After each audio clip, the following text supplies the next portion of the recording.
দেশের এই আইন শৃঙ্খলা পরিস্থিতি খারাপের পেছনে কিছু কারণ আছে। প্রথম কারণটা হচ্ছে যে আমরা নিজেরা হানাহানির মধ্যে ব্যস্ত, একজন আরেকজনের বিরুদ্ধে বিষোদ্গারে ব্যস্ত। এটা একটা চমৎকার সুযোগ অপরাধীদের জন্য। যেহেতু আমরা একটা অরাজক পরিস্থিতির মধ্যে বিরাজ করছি, তারা খুব ভালোভাবেই জানে যে এই সময়ে যদি এই সমস্ত অপরাধ করা যায় তাহলে এখান থেকে পরিত্রাণ পাওয়া সম্ভব। সেই কারণে এই অপরাধগুলো হচ্ছে। আমরা যদি সংগঠিত থাকি, একত্রিত থাকি, তাহলে অবশ্যই এটা সম্মিলিতভাবে মোকাবেলা করা সম্ভব হবে। Police, RAB, BGB, DGFI, NSI এগুলো দেশের জন্য অত্যন্ত গুরুত্বপূর্ণ কাজ করেছে অতীতে। খারাপ কাজের সাথে অসংখ্য ভালো কাজ করেছে। আজকে যে দেশের স্থিতিশীলতা, দেশটাকে যে এত বছর স্থিতিশীল রাখা হয়েছে, এটার কারণ হচ্ছে এই সশস্ত্র বাহিনীর বহু সেনা সদস্য, সিভিলিয়ান সবাই মিলে এই অর্গানাইজেশনগুলোকে, অসামরিক, সামরিক সবাই মিলে এই অর্গানাইজেশনগুলোকে এফেক্টিভ রেখেছে। সেই জন্য আজকে সুন্দর, এতদিন ধরে আমরা একটা সুন্দর পরিবেশ পেয়েছি। এর মধ্যে যারা কাজ করেছে, যদি অপরাধ করে থাকে সেটার শাস্তি হবে, অবশ্যই শাস্তি হতে হবে। না হলে এই জিনিস আবার ঘটবে। আমরা সেটাকে বন্ধ করতে চাই চিরতরে, কিন্তু তার আগে মনে রাখতে হবে আমরা এমনভাবে কাজটা করব এই সমস্ত অর্গানাইজেশনগুলো যেন আন্ডারমাইন না হয়। আজকে পুলিশ সদস্য কাজ করছে না, এটা বিশাল বড় কারণ হচ্ছে অনেকের বিরুদ্ধে মামলা, অনেকে জেলে। RAB, BGB, DGFI, NSI panicked. বিভিন্ন দোষারোপ, গুম, খুন ইত্যাদি তদন্ত চলছে। অবশ্যই তদন্ত হবে, দোষীদের বিচারের আওতায় আনতে হবে। এমনভাবে কাজটা করতে হবে যেন এই অর্গানাইজেশনগুলো আন্ডারমাইন না হয়। এই অর্গানাইজেশনগুলোকে যদি আন্ডারমাইন করে আপনারা মনে করেন যে দেশের শান্তি শৃঙ্খলা বিরাজ করবে, সবাই শান্তিতে থাকবেন, সেটা হবে না, সেটা সম্ভব না। আমি আপনাদের পরিষ্কার করে বলে দিচ্ছি, এই দেশের শান্তি শৃঙ্খলা রক্ষার দায়িত্ব খালি সেনাবাহিনীর না। 2 লক্ষ পুলিশ আছে, বিজিবি আছে, র্যাব আছে, আনসার ভিডিপি আছে, আমার আছে হচ্ছে 30,000 সৈন্য। এদেরকে আমি এই যে একটা বিরাট ভয়েড, আমি এই 30,000 সৈন্য দিয়ে আমি কিভাবে এটা পূরণ করব? 30,000 থাকে, আবার 30,000 চলে যায় ক্যান্টনমেন্টে, আরো 30,000 আসে। এটা দিয়ে আমরা দিন রাত আমরা চেষ্টা করে যাচ্ছি। এখানে যে সমস্ত উচ্ছৃঙ্খল কাজ হয়েছে সেটা আমাদের নিজস্ব তৈরি, এটা আমাদের নিজস্ব ম্যানুফ্যাকচার, আমরা নিজস্ব এইগুলো তৈরি করেছি। এই বিপরীতমুখী কাজ করলে কেসে কখনো শান্তি শৃঙ্খলা আসবে না, এই জিনিসটা আপনাদের মনে রাখতে হবে। ভিশনের ফুলঝুরি মেগা অফারে ফ্রিজ কিনলেই পাচ্ছেন 16 পিসের আকর্ষণীয় গিফট বক্স একদম ফ্রি। আজকে একটা বেদনা বিধুর দিবস। 2009 সালের 25শে ফেব্রুয়ারি আমরা এই 57 জন চৌকস সেনা অফিসার, এবং শুধু তাই নয়, আমাদের কিছু কিছু পরিবারবর্গর সদস্যদের আমরা হারিয়েছি। এখানে আসার সময় এই ছবিগুলো আমি দেখছিলাম।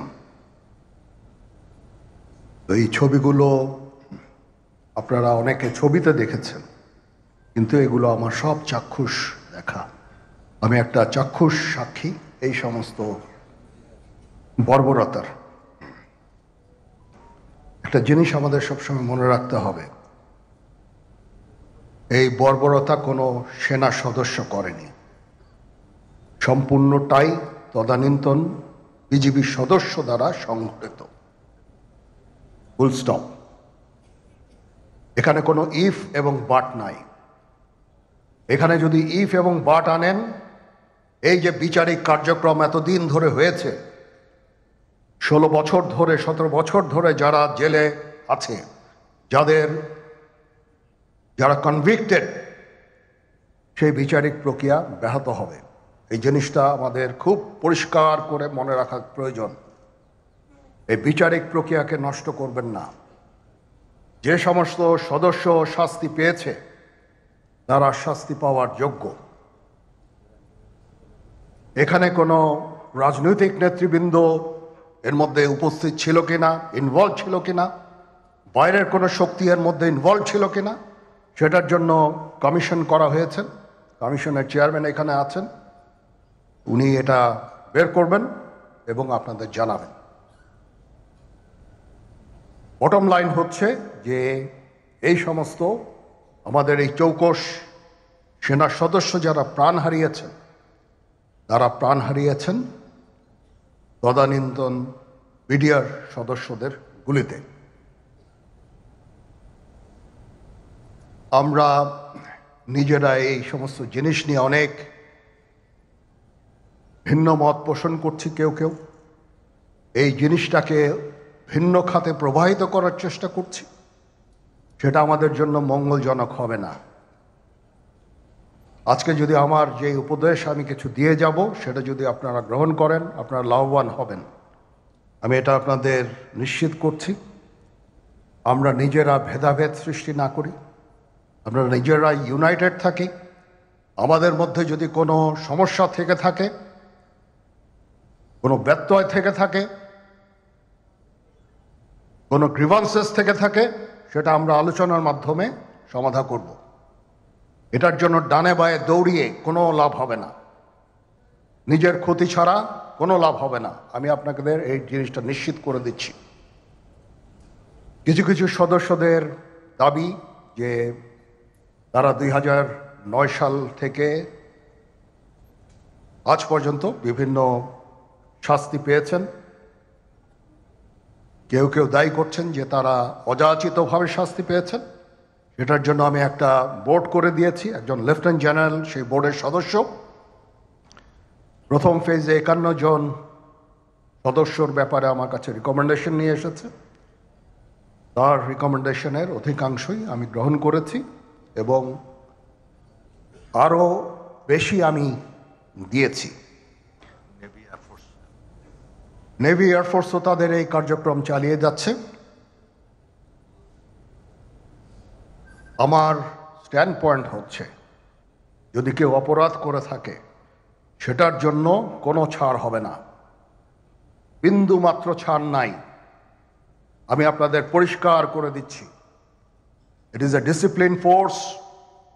ডিসিপ্লিন ফোর্সকে ডিসিপ্লিন থাকতে দেন। আজকে এই যে দেশের ক্রান্তি লগ্নে সমস্ত বাহিনী, সমস্ত অর্গানাইজেশন বিপর্যস্ত হয়ে পড়েছে। খালি সেনাবাহিনী টিকে আছে, বিমান বাহিনী টিকে আছে, নৌবাহিনী টিকে আছে। কেন? Because of discipline. তারপরেও আমি আমার অফিসারকে আদেশ দিয়েছি, যদি সামান্যতম কোনো সন্দেহের অবকাশ থাকে, কোনো কার বিরুদ্ধে যেই অ্যাকশন না হয়েছে, অপরাধী কিনা যদি সামান্য কোনো সন্দেহের অবকাশ থাকে, সেটা তাদের ফেভারে যাবে। এটা হচ্ছে আমার ঢালাও নির্দেশ। সেই হিসাবে বিভিন্ন প্রস্তাব আমার কাছে এসেছে। কোনো কোনো প্রস্তাবে আমি আরও আমার নিজে থেকে যোগ করে আরও বেশি আমি দিয়েছি। এভাবে পর্যায়ক্রমে অফিসাররা অ্যাপিয়ার করবে, আসবে এবং তাদের এই জিনিসগুলো আমরা দেখব। দেখে যদি মনে হয় যে তাদেরকে করার অবকাশ আছে কিছু, অবশ্যই আমরা করব। এটা ন্যায় নীতিতে আমরা প্রতিষ্ঠিত থাকব ইনশাআল্লাহ। আপনারা কিছু মনে করবেন না, আজকে আমি একটু পরিষ্কার করে আমি কথা বলতে চাই।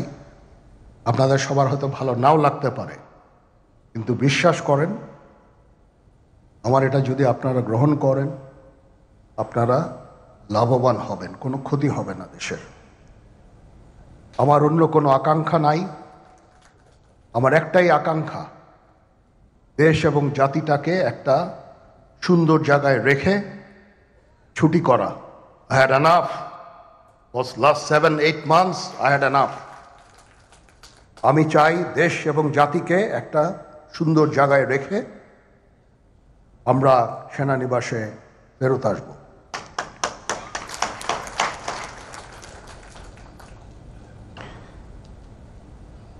আরেকটা জরুরি বিষয় যেটা আমি ভাবলাম যে আপনাদের সাথে আমি শেয়ার করি।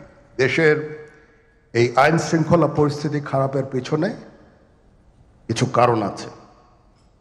প্রথম কারণটা হচ্ছে যে আমরা নিজেরা হানাহানির মধ্যে ব্যস্ত, একজন আরেকজনের বিরুদ্ধে বিষোদ্গারে ব্যস্ত। এটা একটা চমৎকার সুযোগ অপরাধীদের জন্য।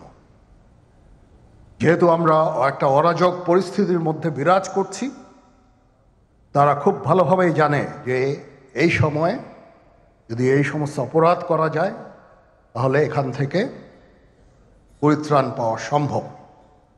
সেই কারণে এই অপরাধগুলো হচ্ছে।